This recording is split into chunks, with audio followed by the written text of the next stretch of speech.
Okay, so I wanted to break the ice just a little bit before we dive into our formal questions. So ladies and gentlemen, we are going to transition into that, and I need to inform our timekeepers or to remind them that they need to time each response at 2 minutes, 2 minutes, as opposed to the opening statements, which was 3 minutes. So we're gonna move on to our first question, first out of 8. To the candidates, Guam is a melting pot of residents from different ethnic backgrounds who have migrated to Guam over the years. Many of these immigrants have assimilated into the community and have contributed in many ways to Guam's economic, social, and political landscape. What are your views about Filipinos who have migrated to Guam, as well as your views on whether Filipino immigrants have positively impacted our island community? So the first question goes to former Governor Carl Gutierrez.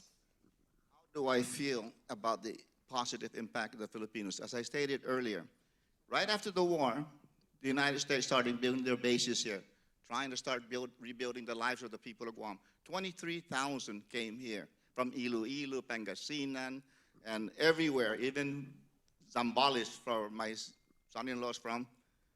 But that is the impact that was positively given to our people. Without them rebuilding our lives here, interacting with us, and having intermarriages with us, I mean, that became a very positive thing. Right now, we're fighting to have H2s here. Those are the Filipinos. 90-some% are Filipinos. So you know that just by fighting for that, they provide positive impact. And the Filipinos are not going to fight us, for example, because we're going to move forward for self-determination. Because when the Filipinos in 1946 wanted to be independent, they fought, they even gave their lives for it. That's why I'm asking our people, if you really want to be independent, are you willing to give up even your passport, your U.S. passport? So there's a positive impact that the lives of the people of Guam have benefited from. And there's no way you can cut it. It's there. It's there, and the whole Filipino community 50 years ago, when you had all the different clubs, the Pangasinan Club, the United Aklan, the Ununited Aklan, every kind of association you have. But they go out and they build all those huts down there. All look around, everywhere down there. They provide it because they wanted to be part of the community. The Ilocano, the Ilonggos in the south, those are all like my half families that are living with me. Then the positive impact, those people became valedictorians. Right now, Gabriel Lapid is a doctor that lived in our house, my godson. Grace Lapid is at public health. Dita Lapid is at public health. These are the people that are providing our needs, especially in the healthcare part of the community. So naturally, look around and you look at the professionals, mostly are Filipinos. Thank you very much. And that same question, and I will go ahead and say it again for our Lieutenant Governor Ray Tenorio. What are your views about Filipinos who have migrated to Guam, as well as your views on whether Filipino immigrants have positively impacted our island community? Absolutely, they've impacted us substantially, greatly, and positively. I look at the Filipino community. You're Filipino Guamanians, you're Guamanians, you are Guam, all of us are. We are the island of Guam, and you and the Filipino migrants who have come here for generations have made our island. We have built a fantastic island from World War II to now. There are nurses and doctors. They're the people working in our hospitality industry. They're working in our business community. They've come here for generations. The Filipinos are a great part. They are the Guamanian community. They are part of our island. They will always be. Just like the governor said, they've intermarried with us. They're part of our society. And we respect every single one of them. And they've contributed not just greatly. They've brought their culture and their language and their customs and their apparel and everything that has made our island so rich in its heritage and culture. And they've done these great things, and that's why we want to do more great things for them. That's why we're running for governor. We want to give them a free education so they can do even greater things for their community. We want to build 2,000 higher paying jobs so that they can continue to stay on Guam and not have to go to the States.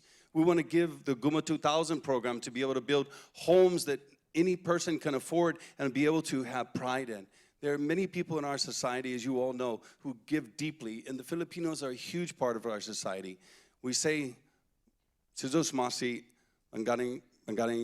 mabuhay Magandang gabi po sa inyong lahat. I appreciate everything you've done, and we appreciate you being part of our society. You are our society. Mabuhay. Thank you, Lieutenant Governor Ray Tenorio. And the next question is the same for former Senator Lulian Guerrero, and that is, what are your views about Filipinos who have migrated to Guam, as well as your views on whether Filipino immigrants have positively impacted our island community? Thank you. Migrants that have come to Guam have come here to make a better living for themselves. And we as a community, as Chamorros, we welcomed the migrants. But they also gave us another benefit. We benefited from their occupation, from their professions, from their skills, from their knowledge. The Filipinos helped educate our people of Guam. The Filipinos nursed our sick people back to health in Guam. Our Filipino doctors diagnosed illnesses and diseases so we can be better in terms of our health. So the Filipinos have improved the health and quality of healthcare in our island. Majority of the nurses here in Guam are Filipinas. A lot of them are my good friends.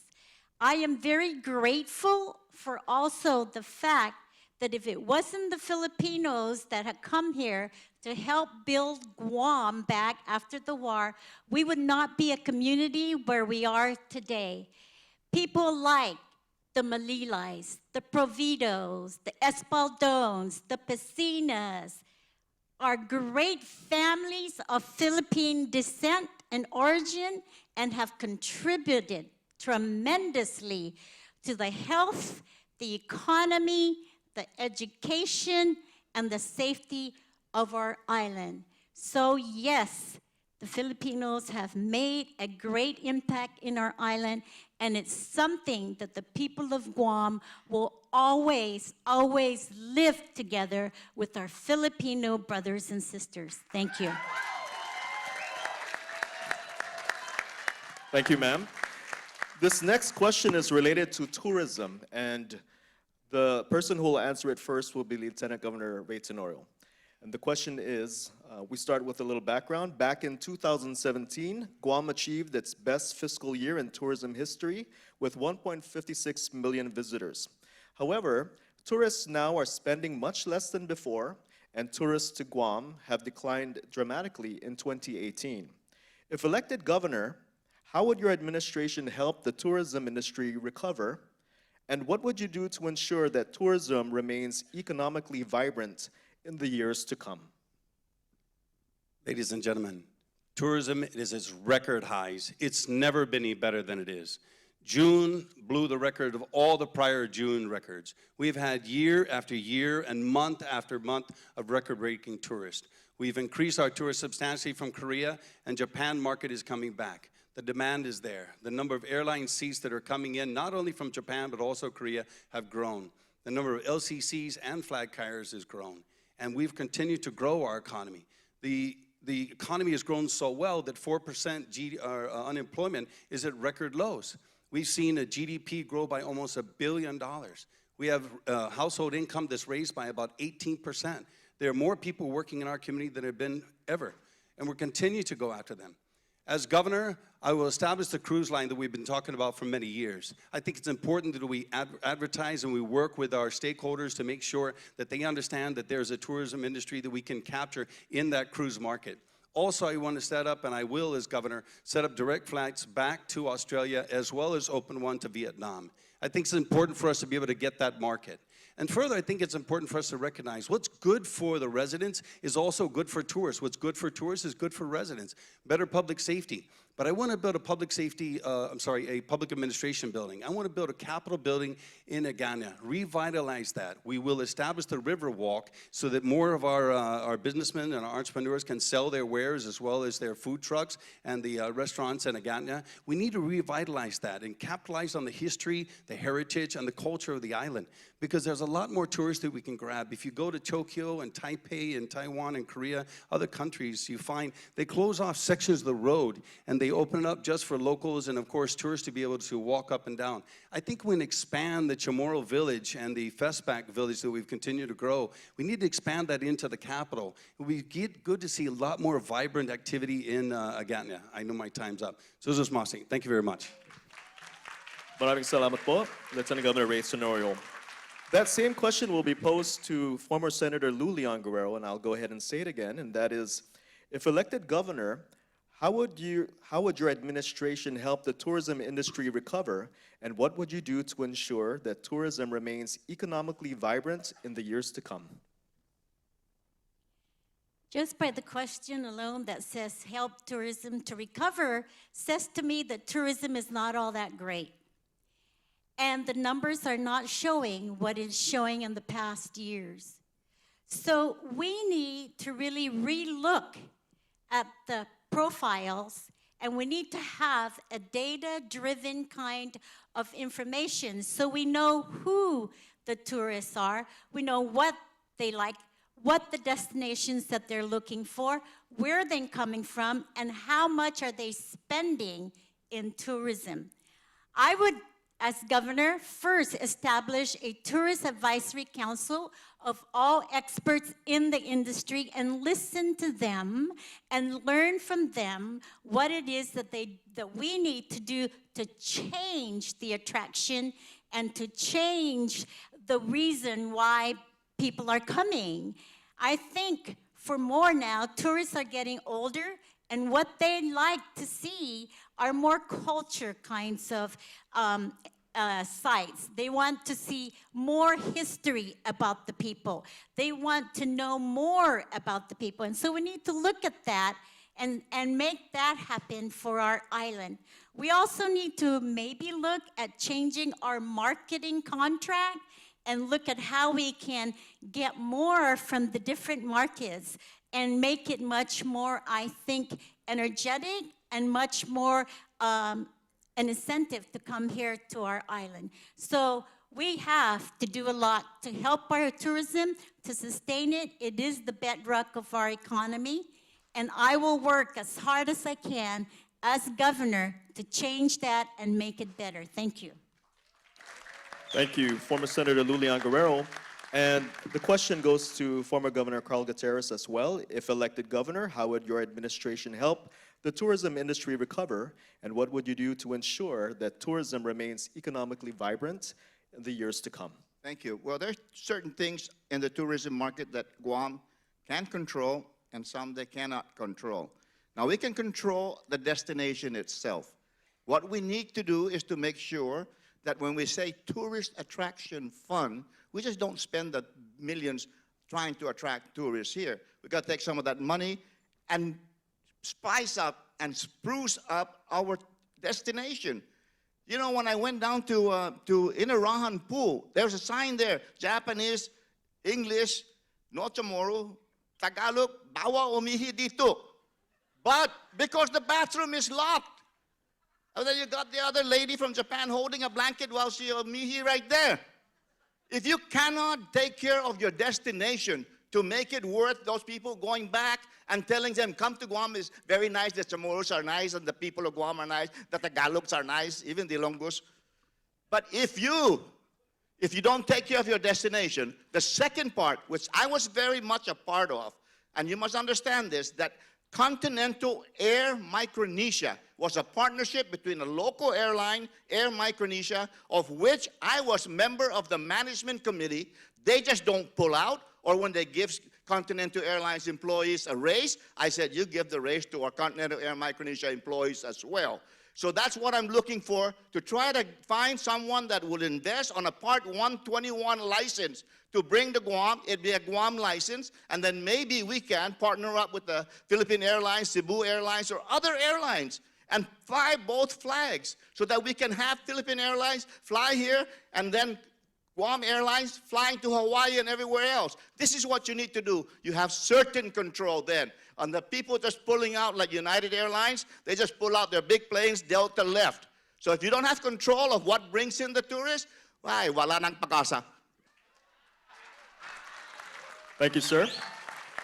We are going to move on to the third question, and just for the benefit of the audience, I want you to know that we will have a restroom break after question 4.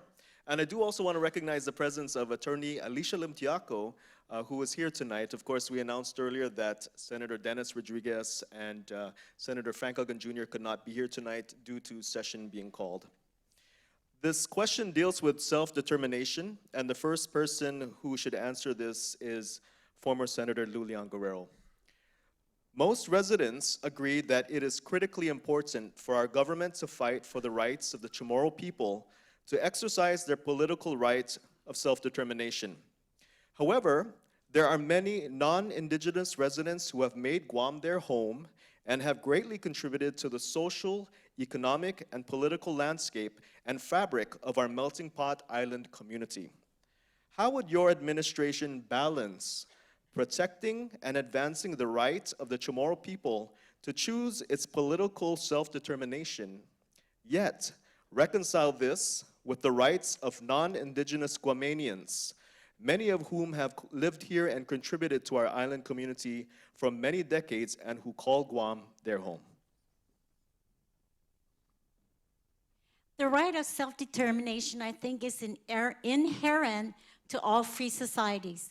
Unfortunately, with Guam, we are still considered a colony, and we have to recognize and acknowledge that we are a colony. I truly believe in voting for self-determination, and it is not a Chamorro-only vote. It's a vote of native inhabitants who were here during 1950 when we became U.S. citizens under the Organic Act. It's a congressional definition. So we, as the people of Guam, have never had the opportunity to determine our political status. I am very envious of the Filipinos because they had decided their political status. I am envious of the Micronesians, small island nations that have a stronger voice in the United Nations than we do in Guam. So I do support self-determination votes for the native inhabitants of Guam. How we can reconcile those who aren't qualified to vote is that we then move on and determine our Constitution. We then move on and vote for our Constitution. We then move on for voting the vehicle in which we can continue as a free democracy and fairness and respect for everybody. Thank you. Thank you, ma'am. And that same question will now go to former Governor Carl Gutierrez, and I'll go ahead and say the question again. And how would your administration balance protecting and advancing the right of the Chamorro people to choose its political self-determination, yet reconcile this with the rights of non-Indigenous Guamanians, many of whom have lived here and contributed to our island community for many decades and who call Guam their home? You know that I think Guam right now understands where it is. We are all United States citizens here, and that if there's anything that needs to move forward as far as decolonization or self-determination, decolonization only requires you to either vote status quo or independence. That's how you negotiate when you're independent. But when I was in Washington, D.C. as governor, I'll say that because this is experience, I came up with a plan called the Federal Commission. Then I told President Clinton, John Garamendi, who was handling the Commonwealth, and I said, you know, people of Guam do not have a say-so in the laws that are made that govern our lives. We have no meaningful participation. So I said, let's do something like a federal commission. The President of the United States will appoint 2 from the United States, and I said, please get 1 from the State Department, get 1 from Department of Defense. Don't give me the Department of Interior where they only take care of the Indians, the buffaloes, and the endangered species. We're not going to be pretty much high up there on that thing. And then I said, you appoint Guam, the President will appoint 1 from Guam. The 3 of them will look at every piece of legislation coming out of Madeline's office and anywhere else in the House, the Senate, or even executive orders from the president's office. You take a look at it and wait for the report of those 3 people.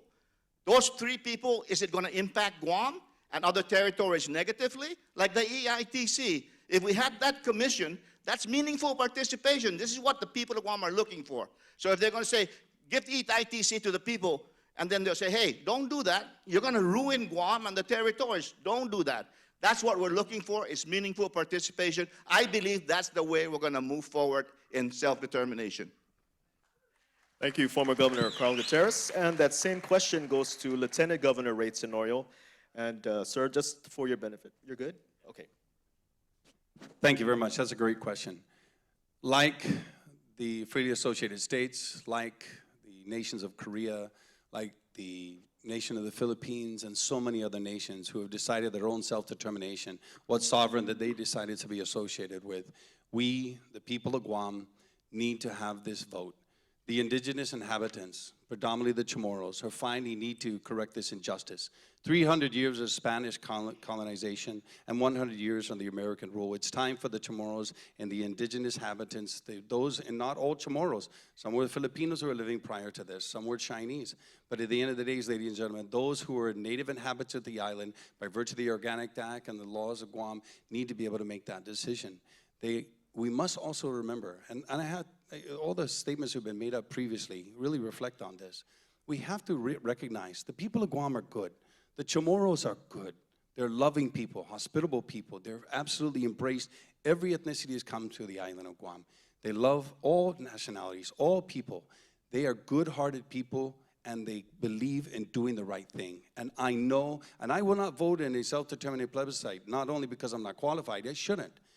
It's time for the Chamorros and the native inhabitants to decide that, and we must trust and know that the Chamorro people, the native inhabitants of Guam, will make the right decision for all the people of Guam.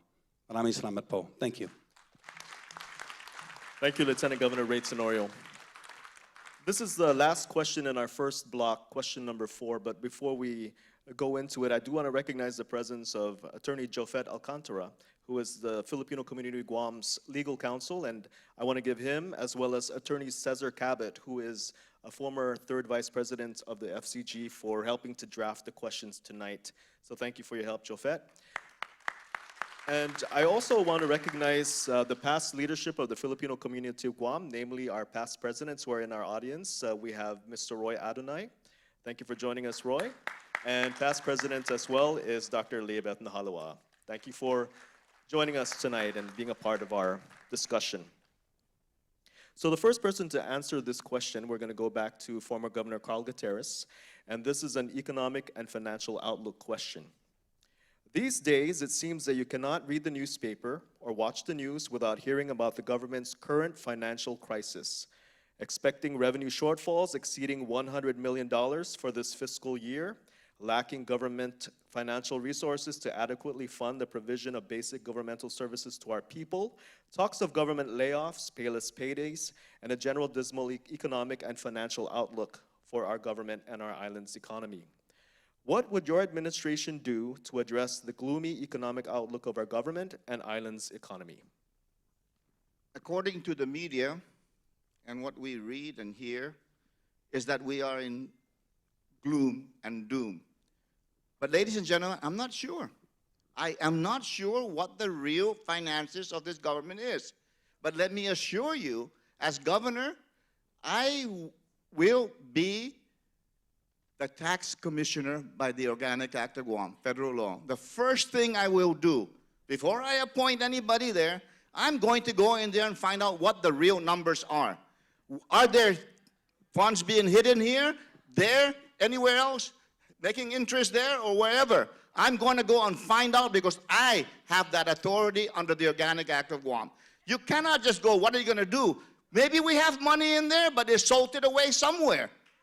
So we need to find out what it is. So let's not kid ourselves that we believe whatever they're saying. I know the Lieutenant Governor, Calvo, he's pointing fingers at the legislature, and they're pointing back, right? But who's confused? I am, certainly. I'm sure some of you are confused. But what is the truth? What is the truth about our finances? And what can we do to be able to work together between the legislature and the executive branch? That's where the problem is. I think our problem is that we're not really sitting down together and being truthful with the people of Guam. Once you do that, and then maybe we can sit down and try to solve the problem. It's solvable, but we got to talk to each other. We can't be so mayabang that we can't go across the street to talk to them or the other way. We got to let our sensibility kick in. The people of Guam are suffering right now. They're being scared to death because of finger pointing. Thank you, former Governor Carl Gutierrez. That same question will go to Lieutenant Governor Ray Tenorio. Would you like me to say it again, sir?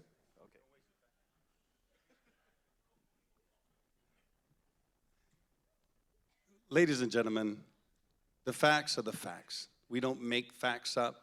Legislature has access to our data. The facts are the reality. Here it is. The gross domestic product has grown by nearly $1 billion in the last decade. The tourism market, we're at record highs. Taxes have been collected. We actually owe less after you take out those who are making installment programs and payments and stuff like that. We have $73 million that's owed in taxes. Used to float at about 100 plus. We're at 73. We have the amnesty program. We're collecting money. The economy is doing well. We're paving roads. We have the unemployment rate at 4%. We've got record numbers across the community. We got new businesses. The reality is the reality. We don't make this up. There are no businesses opening right now. The economy is doing well. Don't look at the economy in a single blip. You know that in finances. It takes time. You look at it over time. Things happen. We had North Korea that, of course, threatened us. Prior to that, we were doing really great. We had a dip, and now we're back on track. These things continue to grow.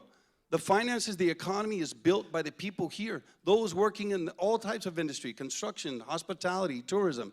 This is about knowing the reality. The tourism, our economy has grown. It's going to continue to grow. Under Tenorio Ara, we'll make sure we do the right things. We'll invest. We'll bring out those investors. We'll continue to develop. We see new businesses coming to Guam. We have new opportunities on the horizon. This economy is on track. We got to keep it on track to make sure that we've got the right people and the right leadership. And I tell you, Tony Ara and I will make sure we grow this economy, continue to get you employed, continue to grow the jobs, give you the education, give you the skills to make sure that your future is just as promising as it is right now. Maraming salamat po. Thank you, Lieutenant Governor Tenorio. Same question. Would you like me to repeat it, ma'am? No. Okay.